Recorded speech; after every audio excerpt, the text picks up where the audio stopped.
Força Nacional vai reforçar a segurança na posse de Lula. E você vai ver também. Brasil registra 135 mil novas vagas de emprego em novembro. Confiança da indústria sobe em dezembro, após 3 meses seguidos de queda. Número de mortes causadas pela nevasca já passa de 60 nos Estados Unidos. Pelé completa um mês internado amanhã e Santos vai usar um novo escudo com homenagem ao rei do futebol na Copa São Paulo de Futebol Júnior. Tudo isso a partir de agora. Olá, boa tarde, seja muito bem-vindo. Nós estamos ao vivo, agora são 13 horas e 3 minutos pelo horário de Brasília. E a partir de agora, você acompanha comigo as notícias do Brasil e do mundo desta quarta-feira. E olha só, o Ministério da Justiça autorizou a atuação da Força Nacional na posse do presidente eleito Lula. A autorização foi publicada hoje no Diário Oficial da União.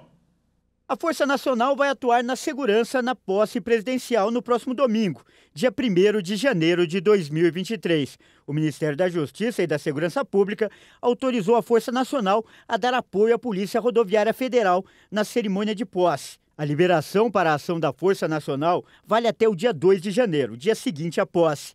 A segurança durante a posse é uma das preocupações dos integrantes da equipe de transição do governo, especialmente após o registro de casos de terrorismo no último sábado. E este é mais um reforço na segurança do evento. O governador do Distrito Federal, Ibanez Rocha, também já garantiu a presença de todo o efetivo da Polícia Militar e da Polícia Civil na posse presidencial. De acordo com o documento, os militares vão participar das atividades de escoltas em caráter episódico e planejado. A portaria do Ministério da Justiça ainda diz que o contingente de militares a ser disponibilizado deve obedecer ao planejamento definido pela diretoria da Força Nacional da Secretaria Nacional de Segurança Pública. Olha, e ainda falando do novo governo, há 3 dias da posse, o presidente eleito Lula ainda não indicou os nomes de 16 ministros que faltam para compor o governo. Vamos ver agora quais as pastas ainda estão pendentes. Faltando pouco para ser empossado para o 3º mandato como presidente da República, Luiz Inácio Lula da Silva ainda não definiu nomes para alguns ministérios. O petista ainda faz rodadas finais de negociação para os cargos. Havia a expectativa de que os nomes fossem anunciados até ontem, terça-feira, mas as indefinições atrasaram a conclusão da montagem do governo. Até o momento foram anunciados 21 ministros, dos 37 que devem ocupar a esplanada dos ministérios. São 14 nomes a mais do que os atuais 23 do governo de Jair Bolsonaro. Ainda faltam ser anunciados os ministros dos povos indígenas, Previdência, Esporte, Cidades, Integração Nacional, Planejamento, Meio Ambiente, Transportes, Minas e Energia, Comunicações, Turismo, Desenvolvimento Agrário, Agricultura, Pecuária e Abastecimento, Pesca, Secretaria de Comunicação Social e Gabinete de Segurança Institucional. Eu mudo de assunto agora para falar de economia e, aliás, com uma boa notícia. O Brasil criou mais de 135 mil novas vagas de trabalho com carteira assinada em novembro. Segundo o Ministério do Trabalho, foi o 11º mês com mais contratações do que demissões. O Cadastro Geral de Empregados e Desempregados do Ministério do Trabalho e Previdência informou que o país registrou mais um resultado positivo em relação ao mercado de trabalho formal em novembro. O balanço do mês apresentou 1.789.000 admissões e 1.630.000 desligamentos de profissionais com carteira assinada. Apesar de ser o 3º mês seguido de desaceleração do indicador, a variação ainda é positiva. No acumulado dos 11 primeiros meses de 2022, houve 2.466.000 contratações a mais do que de demissões no Brasil. O resultado é decorrente de 21.230.000 admissões e de 18.764.000 desligamentos. A sequência positiva do mercado formal de trabalho no Brasil surge em linha com os dados do IBGE, que apontaram que o desemprego ficou no menor nível desde abril de 2015, com 9 milhões de pessoas sem colocação profissional no trimestre encerrado em outubro. Em novembro, os dados apontaram para um saldo positivo de contratações em 3 dos 5 setores econômicos analisados, com destaque novamente para o ramo de serviços, responsável pela abertura de 92.213 postos formais. O comércio também contribuiu para um resultado positivo no mês passado, com 105.969 contratações.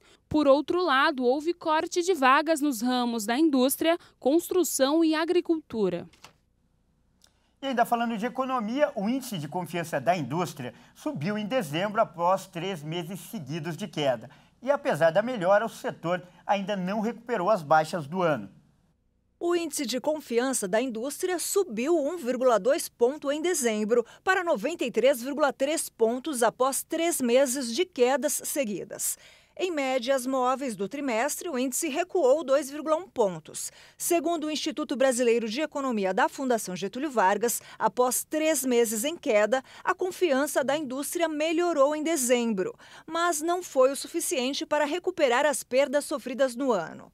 Parte da indústria sofreu com problemas de insumos e redução de demanda em 2022. O resultado de dezembro mostra a melhora da situação atual, influenciada por ligeiro aumento na demanda e dos estoques. Apesar desta melhora, o nível de confiança segue baixo em todas as categorias de uso e na maior parte dos segmentos. Em relação às percepções de futuro, os empresários seguem cautelosos, possivelmente influenciados por um cenário de desaceleração econômica.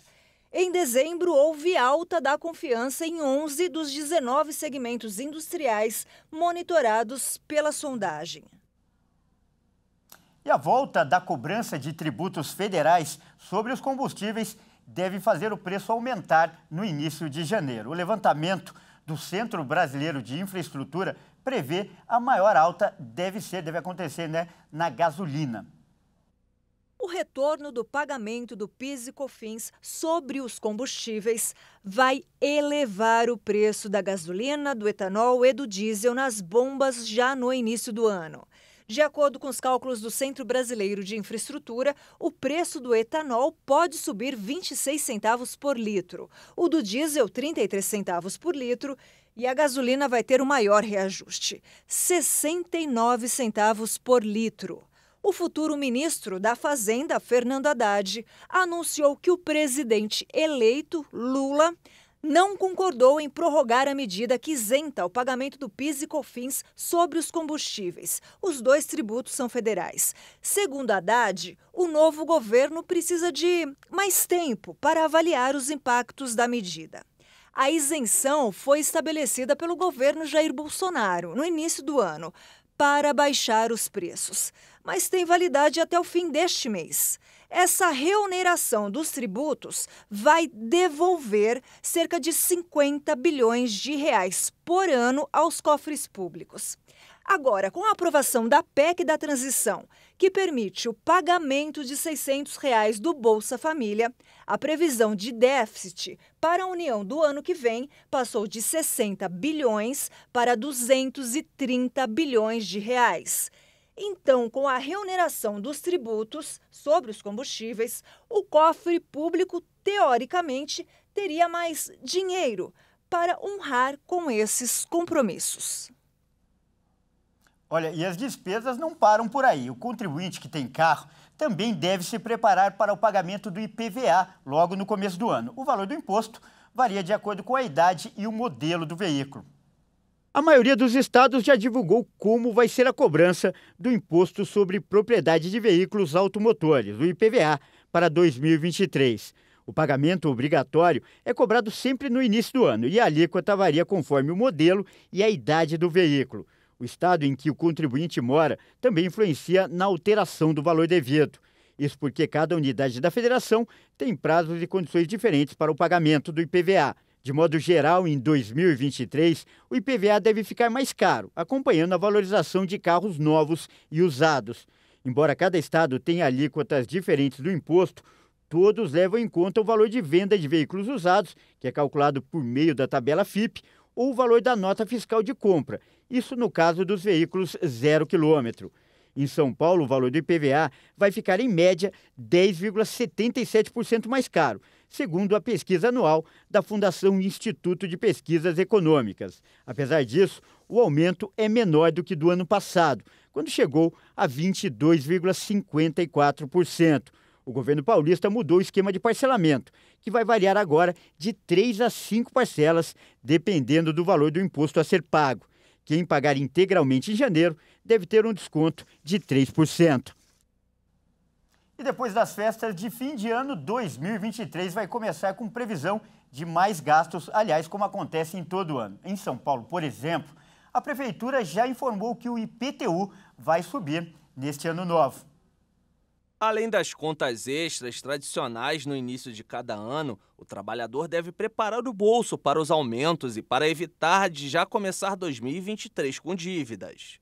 O morador da cidade de São Paulo, por exemplo, deve pagar mais caro pelo Imposto Predial e Territorial Urbano, o IPTU, a partir do ano que vem. A Prefeitura já anunciou a atualização do tributo, com um aumento de 5,5% para o exercício de 2023. O percentual acrescido vai incidir sobre os valores unitários do metro quadrado de construção e de terreno, que constam na planta. Os valores venais da propriedade são uma estimativa do preço, que determinam o quanto deve ser pago de IPTU pelo contribuinte, a depender da região onde mora. Segundo a Prefeitura, o aumento do valor do imposto predial ficou abaixo dos 5,7% que o IPEA projeta para a inflação pelo IPCA de 2022. Olha, e até quem vai tirar férias corre o risco de pagar mais. Essa é para quem pretende viajar de avião no fim do ano ou então nas férias. É bom preparar o bolso. Um novo levantamento divulgado pela ANAC mostra que as passagens aéreas estão quase 15% mais caras do que antes da pandemia. A pesquisa de preços feita pela Agência Nacional de Aviação Civil, a ANAC, tem como base os valores cobrados no mês de outubro. E na comparação com o mesmo mês em 2019, o último ano antes da pandemia, os valores estão 14,9% maiores. O preço médio do bilhete cobrado no país foi de R$ 638,36. E o principal motivo do reajuste foi o aumento no preço do querosene de aviação.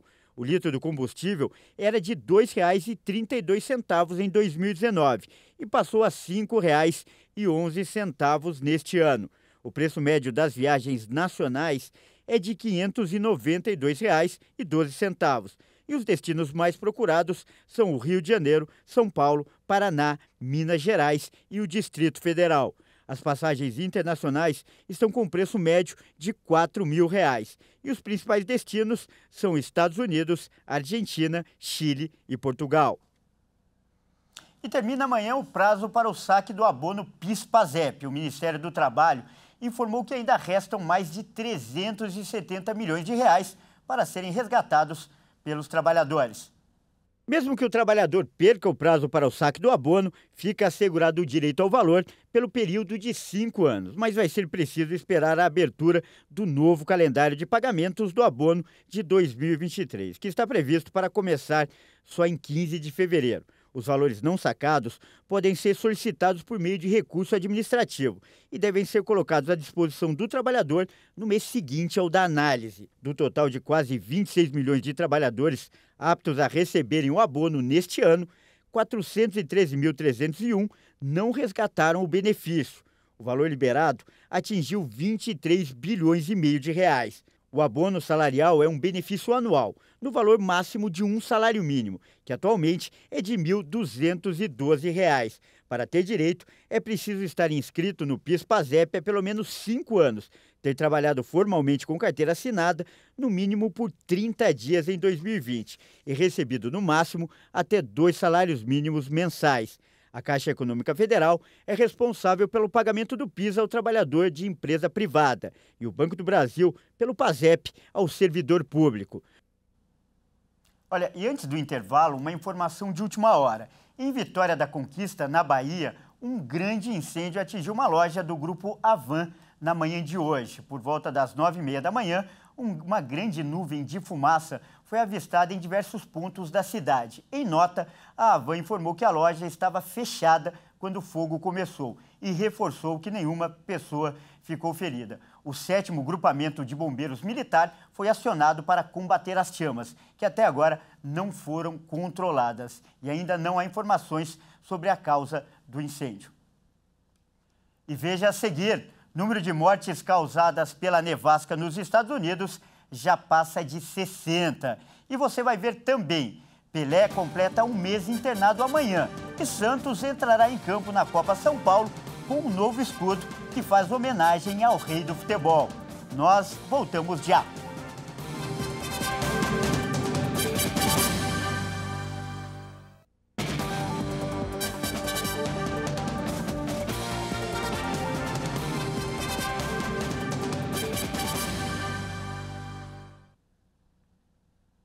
Olá, mais uma vez, seja muito bem-vindo. Nós estamos de volta e ao vivo. São 13h21 pelo horário de Brasília e eu trago agora os destaques internacionais. Olha só, o governo dos Estados Unidos informou que está examinando a possibilidade de impor restrições aos viajantes vindos da China. A medida começou a ser analisada após o recente surto de Covid-19 no país asiático.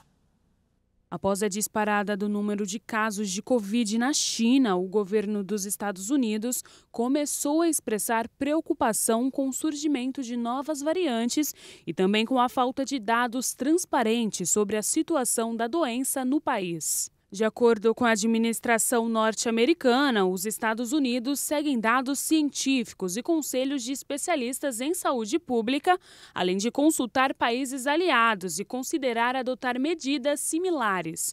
Japão e Malásia, por exemplo, já anunciaram ações de saúde pública para enfrentar a propagação da doença procedente da China. O Ministério das Relações Exteriores da China afirmou que os países devem manter o controle científico e adequado das doenças, mas que não devem afetar os deslocamentos normais das pessoas. A China vive um aumento do número de casos de Covid-19 desde que colocou fim à sua política de Covid-0, suspendendo quarentenas e testes em massa. Autoridades do país admitiram que é impossível rastrear a origem atual do surto e, por isso, acabaram modificando os critérios de contabilização das mortes vinculadas à doença. Olha, e agora a gente atualiza as informações sobre a forte nevasca que atinge os Estados Unidos. O frio extremo deve começar a diminuir e a previsão é de que o tempo melhore no decorrer desta semana. Considerada a pior tempestade de inverno do século no país, a nevasca já causou a morte de mais de 60 pessoas. O Serviço Nacional de Meteorologia informou que espera que as temperaturas se moderem no meio-oeste e no leste dos Estados Unidos nos próximos dias. A informação consta no relatório divulgado nesta terça-feira. Mas o serviço adverte que as condições de viagem continuam perigosas. A governadora de Nova York, Kathy Hochul, destacou que é cedo demais para dizer que acabou. A cidade de Buffalo foi considerada o epicentro da tempestade. As autoridades descrevem condições difíceis em Buffalo, com quedas de energia que duraram horas, pessoas mortas em veículos e sob bancos de neve e equipes de emergência passando de veículo em veículo em busca de sobreviventes. Com rajadas de neve, ventos com força de furacão e temperaturas abaixo de zero, a tempestade provocou o cancelamento de mais de 15 mil voos nos Estados Unidos nos últimos dias. Membros da Guarda Nacional e outros socorristas já resgataram centenas de pessoas de carros cobertos de neve e de casas sem energia elétrica. As autoridades afirmam que muitas continuam presas. E subiu para 25 o número de mortes provocadas pelas inundações que atingem as regiões sul e central das Filipinas. Pelo menos 9 pessoas ficaram feridas e 26 ainda seguem desaparecidas. A tragédia das inundações nas Filipinas segue alta. O anúncio ocorre no momento em que a meteorologia prevê mais chuvas para as regiões sul e central do arquipélago. Até terça-feira, As inundações do país asiático tinham provocado 12 mortes. 26 pessoas continuam desaparecidas e 9 ficaram feridas. Dezenas de milhares de pessoas precisaram abandonar suas casas depois que as chuvas inundaram vilarejos rurais e rodovias no dia de Natal, prejudicando as festas no país de 100 milhões de habitantes. A meteorologia prevê chuvas de moderadas a fortes no sul e centro das Filipinas até esta quinta-feira, consequência de um sistema de baixa pressão perto do litoral, que pode virar uma depressão tropical. O governo local intensificou os esforços para socorrer os moradores em áreas afetadas pelas inundações, que obrigaram 81 mil pessoas a procurar abrigos. As Filipinas são consideradas um dos países mais vulneráveis ao impacto das mudanças climáticas. Os cientistas alertam que as tempestades e ventos extremos estão se tornando mais comuns e perigosos à medida que a temperatura global aumenta. E o mundo todo está preocupado com o estado de saúde do rei do futebol, o Pelé. E sua internação está prestes a completar um mês. A data exata é amanhã. Ontem, o Santos, time do rei, fez uma homenagem para ele. Vamos conferir. O Santos Futebol Clube divulgou um novo escudo. O símbolo, que já conta com as 2 estrelas que representam os títulos mundiais de 62 e 63, agora vai ter uma coroa, em homenagem ao rei Pelé. O escudo vai ser usado por todas as equipes do clube, futebol masculino, feminino e categorias de base. O primeiro torneio com a homenagem será a Copa São Paulo de Futebol Júnior, que começa no dia 2 de janeiro. A mesma homenagem já foi feita quando Edson Arantes do Nascimento completou 79 anos, em 2011. Ano em que o clube conquistou sua última Libertadores. A diferença é que agora todas as camisas serão contempladas com a honraria, e não apenas a camisa 10. O rei Pelé segue internado para tratamento de um câncer de cólon e de uma infecção respiratória. Bom, e a nossa torcida é para que o rei Pelé supere mais esse adversário. Essa edição fica por aqui. Muito obrigado pela sua companhia e continue ligado em nossa programação, porque às 13h50 eu volto com mais notícias para você.